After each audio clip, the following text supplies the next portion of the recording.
Hello दोस्तों, आज 16 सितंबर है और 16 सितंबर के दिन पूरे विश्व में वर्ल्ड ओजोन डे मनाया जाता है।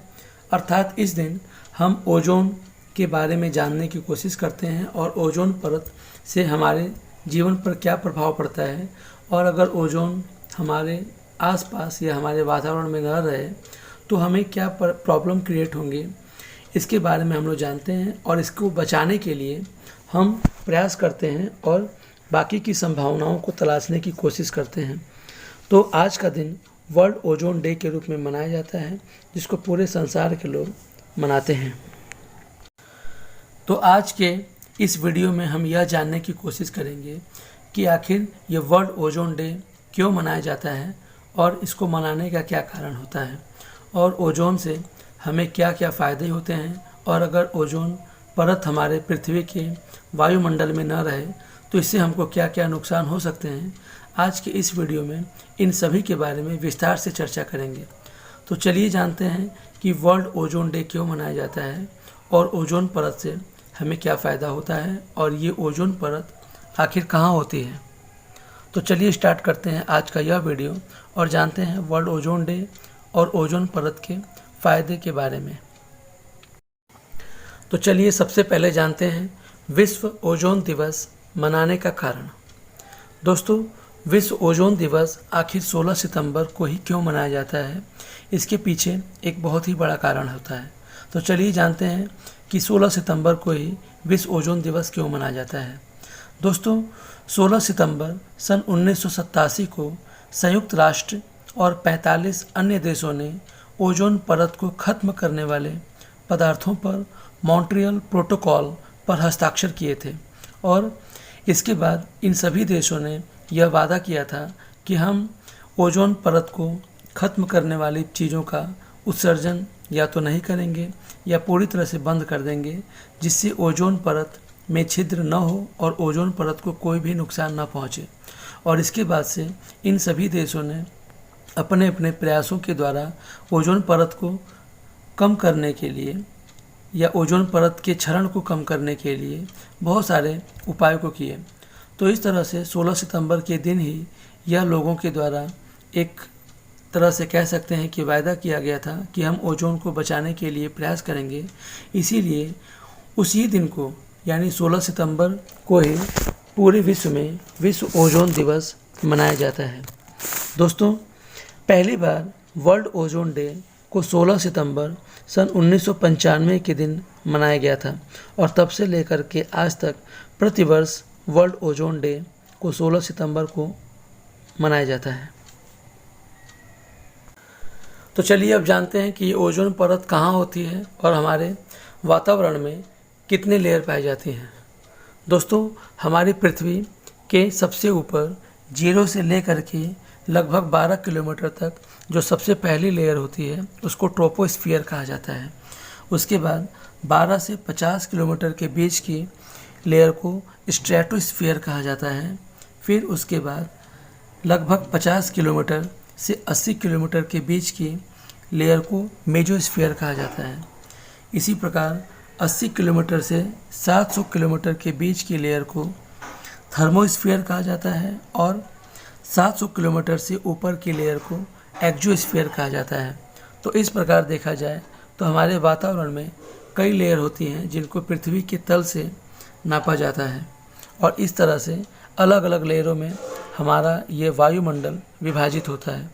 तो इस तरह से स्ट्रेटोस्फीयर नामक जो लेयर होती है, ओजोन परत इसी लेयर में पाई जाती है, और यह ओजोन परत हमारे पूरी पृथ्वी को चारों तरफ से घेरे रहती है, जिससे सन की अल्ट्रावायलेट रेज हमारी पृथ्वी तक नहीं पहुंच पाती, और इससे हमारी पृथ्वी इन सन के हार्मफुल अल्ट्रावायलेट रेज से बची रहती है, और इस पर रहने वाले सभी जीव जंतु आसानी से रह पाते हैं। दोस्तों, इस वायुमंडल की अलग अलग परतों से अलग अलग काम लिए जाते हैं। जैसे इस वायुमंडल की पहली परत यानी ट्रोपोस्फियर में सभी बादल मौजूद होते हैं, और इन्हीं बादलों से वर्षा होती है, और इसी ट्रोपोस्फियर नामक लेयर में भी हवाई जहाज़ या बैलून्स उड़ते हैं। इसके अलावा हमारा जो थर्मोस्फियर होता है उसमें हमारी पृथ्वी के द्वारा छोड़े गए सैटेलाइट्स लॉन्च होते हैं और उसमें घूमते रहते हैं, जिससे हमें विभिन्न प्रकार की सामग्रियाँ मिलती हैं। और सबसे अंतिम लेयर, जिसे एक्सोस्फीयर कहते हैं, उसमें हमारे रॉकेट छोड़े जाते हैं जो हमारे अनुसंधान कार्यों में प्रयोग किए जाते हैं। तो दोस्तों, वर्ल्ड ओजोन डे मनाने का क्या बड़ा रीज़न होता है, इसको जानने की कोशिश करते हैं। दोस्तों, जिस तरह से इस चित्र में देखिए कि सन से जो हार्मफुल रेज आ रही हैं उसको एक छाती के द्वारा दर्शाया गया है। ये छाता एक तरह से आप समझ सकते हैं कि यही ओजोन की परत है जो हमारी पृथ्वी पर आने वाले सूर्य की पराबैंगनी किरणों से हमको बचाती है। अर्थात यह ओजोन परत हमारी पृथ्वी के लिए बहुत ही लाभदायक होती है। तो चलिए जानते हैं कि आखिर यह ओजोन परत हमारे लिए किस प्रकार लाभदायक होता है। दोस्तों, हमारी पृथ्वी के चारों तरफ ये ओजोन लेयर सूर्य से आने वाली अल्ट्रावायलेट यानी पराबैंगनी किरणों को आने से रोकती है।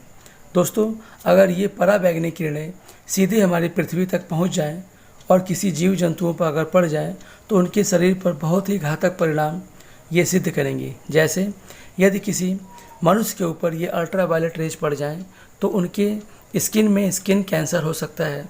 आँखों में अगर पड़ जाएं तो उनकी आँखों की रोशनी जा सकती है या उसके शरीर की अन्य गतिविधियां प्रभावित हो सकती हैं। इसी प्रकार यदि ये अल्ट्रावायलेट रेज पेड़ पौधों पर पड़ जाए तो पेड़ पौधों की वाष्पोत्सर्जन की दर या प्रकाश संश्लेषण की प्रक्रिया धीमी हो सकती है या खत्म हो सकती है।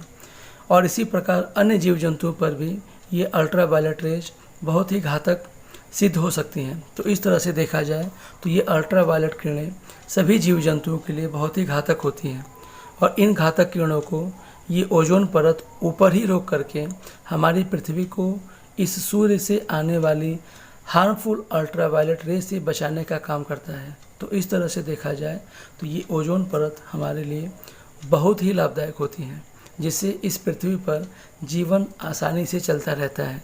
और अगर ये ओजोन परत न रहे तो शायद जीवन इस धरती से समाप्त होने के कगार पर पहुंच जाएगा। दोस्तों, लेकिन हमारी कई गतिविधियों के कारण ये ओजोन परत धीरे धीरे इसका क्षरण होता चला जा रहा है। उन कारणों में एक प्रमुख कारण हमारे ऑटोमोबाइल्स या गाड़ियों से निकलने वाला धुआं होता है।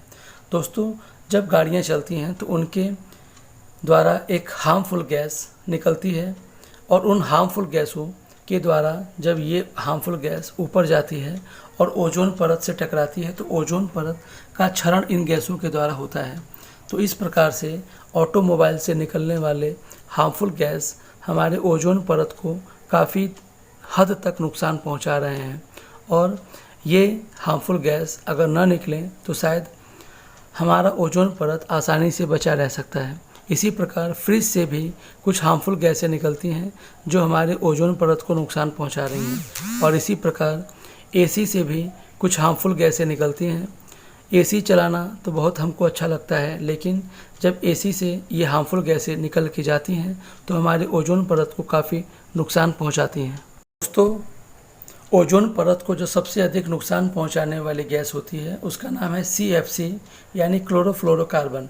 इस चित्र में आप देखिए कि ओजोन परत किस हद तक क्षरण हो चुका है और सूर्य से हार्मफुल अल्ट्रावायलेट रेज कितनी तेज़ी से हमारी पृथ्वी की तरफ पहुंच रही हैं।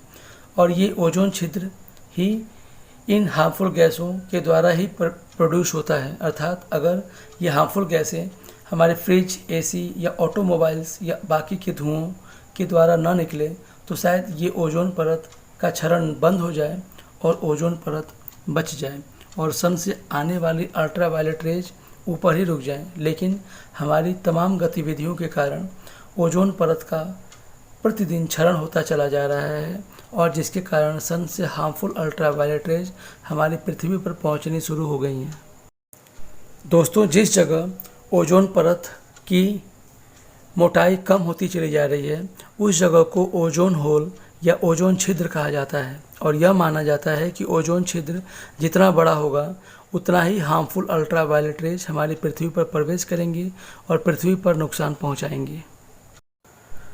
तो दोस्तों, अभी तक तो आप यह समझ ही गए होंगे कि ओजोन परत हमारे लिए कितना लाभदायक होता है।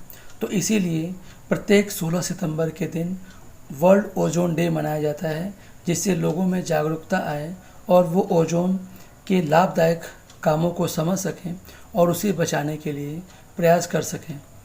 तो इस तरह से 16 सितंबर के दिन वर्ल्ड ओजोन डे मनाया जाता है, जिससे हम ओजोन के बारे में जानें और उसको बचाने के लिए तमाम प्रयास करें। तो दोस्तों, उम्मीद है कि आपको यह वीडियो ज़रूर पसंद आया होगा और आप भी आगे से कोई ऐसा काम नहीं करेंगे जिससे हमारे ओजोन परत को नुकसान पहुँचे और आगे आने वाली पीढ़ियाँ हमें कोसें कि हमारे पूर्वजों ने कैसे इस वर्ल्ड ओजोन डे मनाते समय भी इसको नुकसान पहुँचाया और हमें इस कगार पे खड़ा कर दिया। तो दोस्तों, आपको यह वीडियो कैसा लगा इसे हमारे कमेंट बॉक्स में ज़रूर बताएं और इस चैनल को लाइक और सब्सक्राइब ज़रूर करें। धन्यवाद।